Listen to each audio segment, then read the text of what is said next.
You know, I'm utterly amazed at the dismal ignorance, the chaotic ignorance that actually goes on. I don't care what part of society you go to or go from. I'm just utterly amazed.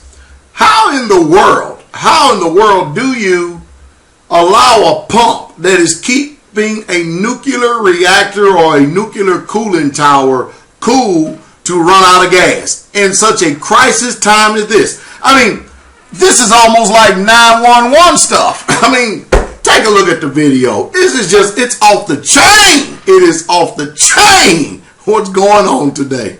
Well, what do we know right now? Because the impact could be enormous. Well, the situation in Japan just seems to go from bad to worse.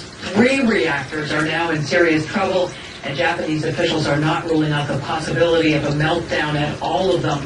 Today, an explosion at the Fukushima number 3 reactor damaged the cooling system at reactor number 2. Reactor number 1 was already in crisis, and Japanese efforts to inject seawater into all 3 of them to keep them cool were set back when the pump injecting water into reactor 2 ran out of fuel and stopped. The fuel of the pump ran out, and it has taken more time than originally anticipated. And at one point in time, the water level did start to fall, and the fuel rods were exposed above the water. This situation did continue for a while.